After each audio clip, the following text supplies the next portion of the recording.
श्री संत सद्गुरू बाळूमामा प्रसन्न. नमस्कार श्रोतेहो.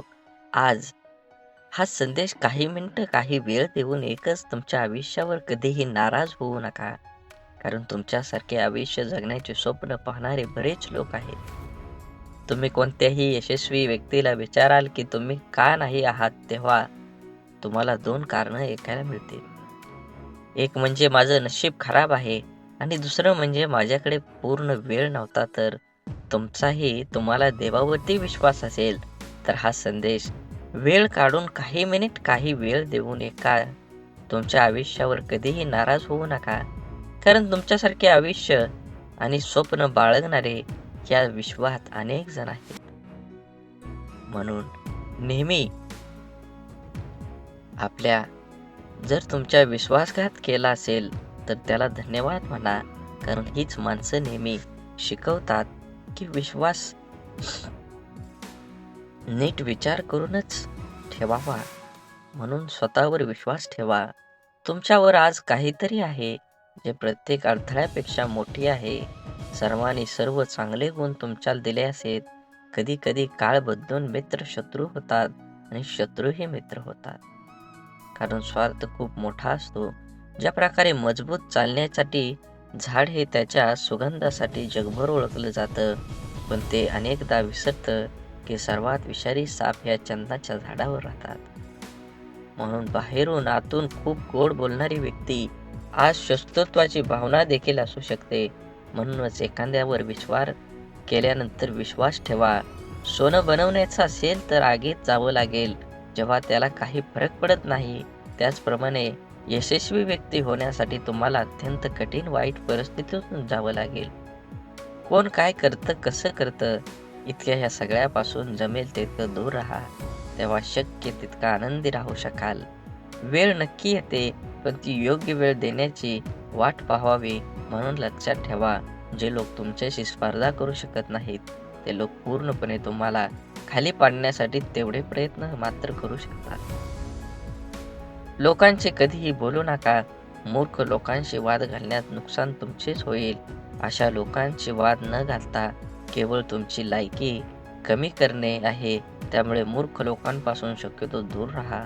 जिथे त्यांचं नावच नावाचं अन्न उरलं त्याला शुद्धकडे बोलावं, कोणी कोणाच्याच हातात नाही. आणि असेच बाळूमामांचे संदेश आपल्यापर्यंत पोहोचण्यासाठी पहिल्यांदा व्हिडिओला लाईक करा.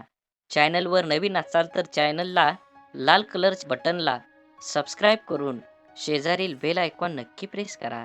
जेणेकरून येणारे बाळूमामांचे संदेश आपल्याला सर्वात अगोदर भेटतील.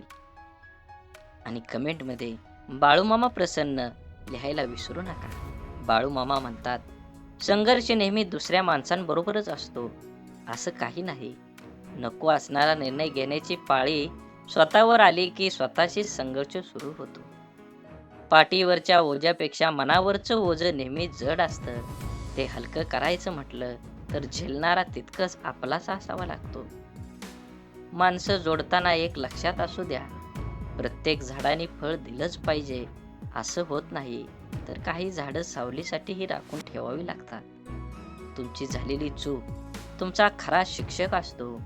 म्हणून कोणतीही गोष्ट फुकट मिळाली की माणसाला त्याची किंमत वाटत नाही आणि तो त्याला पूर्ण किंमत देतही नाही. भरल्या बाजारातून मी खूप वेळा रिकाम्या हातानेच परत येतो. पूर्वी पैसा नव्हता आणि आता पैसा असूनही कोणत्याही गोष्टीची इच्छा होत नाही. आपल्या अडचणींवर मात करण्याचं सामर्थ्य फक्त आपल्यावरच असतं. इतरांकडे केवळ सल्ले असतात. कोणी सांगितलं असेल तेवढंच काम करावं, नसेल जमत तर विषय सोडून द्यावा. उगाच वेळ आणि मेहनत वाया घालवू नये. खेळ कोणताही असो, तो जिंकण्यासाठी खेळता आला पाहिजे.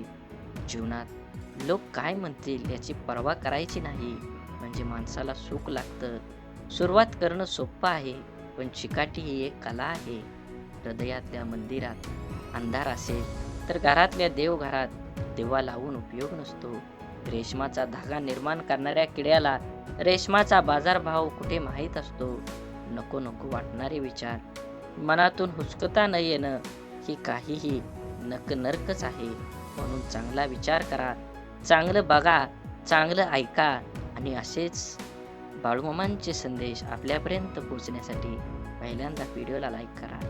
चॅनलवर नवीन असाल तर चॅनलला सबस्क्राईब करा आणि कमेंटमध्ये बाळूमामा प्रसन्न लिहायला विसरू नका. मोत्याच्या हारापेक्षा माणूस घामाच्या धारांनी शोभून दिसतो, कारण मोत्याच्या हाराने श्रीमंती दिसते, ऐश्वर्य दिसत नाही.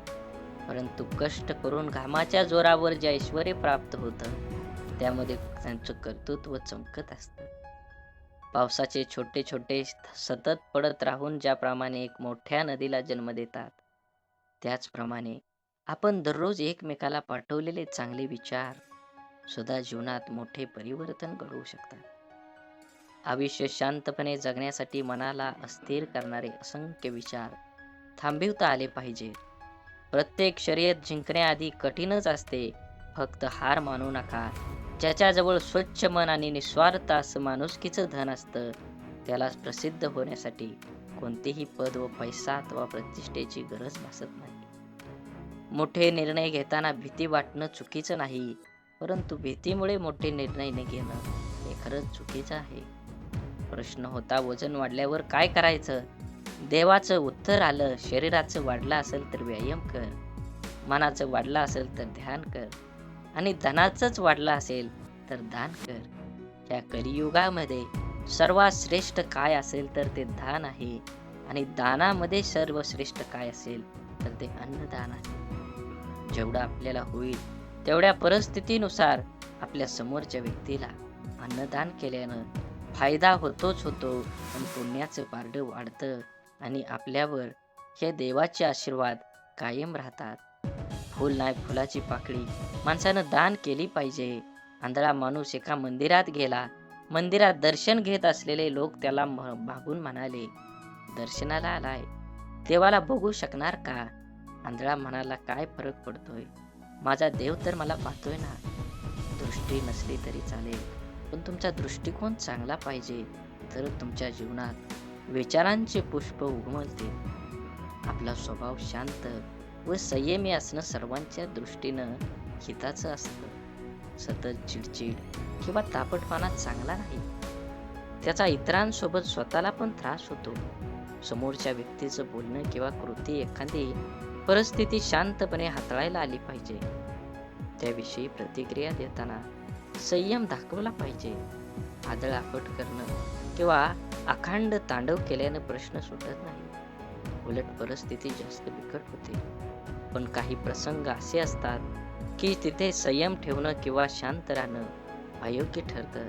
तिथं कसंही करून परिस्थिती आटोक्यात ठेवणं खरंच खूप महत्त्वाचं असतं. म्हणून परिस्थितीची झगडून पुढं आलेली माणसं नेहमी जपली पाहिजे. कारण जीवनाचे तत्वज्ञान ती माणसं फक्त शिकलेली नसतात, तर जगलेलीही असतात. कडकडून भूक लागली की चटणी भाकरी पुरेशी असते आणि भरल्या पोटी पंचपक्वान ही नकोसं होतं. तेव्हा योग्य वेळी जे मिळतं ते आपलं म्हणून स्वीकारून जीवन आनंदाने जगलं पाहिजे. जो सत्याच्या मार्गावरून चालतो त्याला अडचणी खूप येतात, परंतु देवाची त्याचे नाव बुडू देत नाही. प्रश्नांपासून नेहमीच पळता येत नाही, कधी ना कधी ते पळणाऱ्याला गाठतातच. पळवाटा मुक्कामाला पोचवत नाहीत, तर मुक्कामाला पोचवतात ते फक्त सरळ रस्तेच. मौन आणि हास्य या दोन्हींचा उपयोग करा. मौन आपलं रक्षा कवच आहे आणि हास्य स्वागताचं द्वार आहे. सूर्य पूर्वेकडे उगवला की सूर्योदय आणि पश्चिमेकडे गेला की सूर्यास्त. माणसाचं पण असंच असतं. समोरचा माणूस तुमच्या मनाप्रमाणे वागला तर तो चांगला आणि मनाविरुद्ध वागला तर तो वाईट. जीवनाच्या अडचणी कितीही असोत, चिंता केल्यावर त्या वाढतात, शांत राहिल्यावर त्या कमी होतात आणि संयम राखल्यास त्या नक्कीच संपून जातात. हवेची पण काय गंमत असते ना, चाकातून गेली तर चाक पळत नाही आणि डोक्यातून गेली तर चांगलं वाईट कळत नाही. लहान मुलांचे संस्कार देण्यासाठी आजी नावाचं विद्यापीठ घरी असायला हवं, वृद्धाश्रमात नाही. आयुष्याच्या झोपडीखाली निवांतपणाचं जीवन नुसतंच कधी बालपण हरवलेल्या दिवसाची करुण कहाणी रेखाटताना सारी पिठावरच्या सोंगट्या जगण्याचं अंतिम ध्येय शिकवत असतात। जीवन आणि मन यांचा आनंदी सोहळा म्हणजेच आपलं जीवन आहे. ते प्रत्येकानं आयुष्याच्या प्रवासात वेगापेक्षा दिशा ही फार महत्त्वाची आहे. जर हा दिशाच ठाऊक नसेल तर वेगाचा काय उपयोग? म्हणून सोनं ठेवायला लॉकर मिळून जातो, पैसा ठेवायला बँक सहज मिळून जाते, पण मनातील गोष्ट सांगायला योग्य माणूस मिळणं याला खूप भाग्य लागतं. आपले विचार हेच आपल्या भविष्याचा चेहरा आहे. नकारात्मक विचार केला तर प्रत्येक संधीमध्ये आपल्याला अडचणी दिसतात आणि सकारात्मक विचार केला तर प्रत्येक अडचणीमध्ये संधी दिसेल. जेवढी मोठी स्वप्न असतात तेवढ्याच मोठ्या अडचणी पण येतात आणि जेवढ्या मोठ्या अडचणी येतात यश सुद्धा तेवढंच मोठं मिळतं.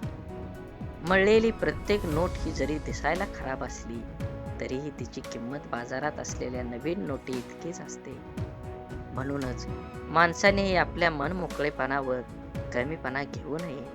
व्यक्तिमत्वाला आणि स्वभावाला न शोभणाऱ्या भूमिका नाईलाजास्तव साकारायला भाग पाडणारं अनियंत्रित चित्रपट म्हणजे आयुष्य असतं.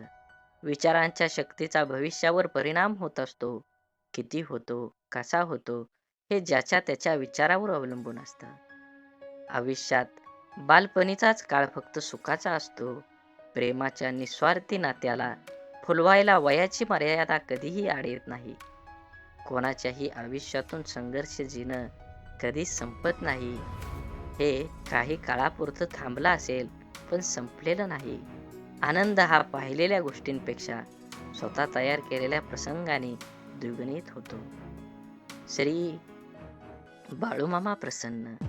झाडे लावा, झाडे जगवा, माती वाचवा, पाणी वाचवा, सेव्ह अर्थ.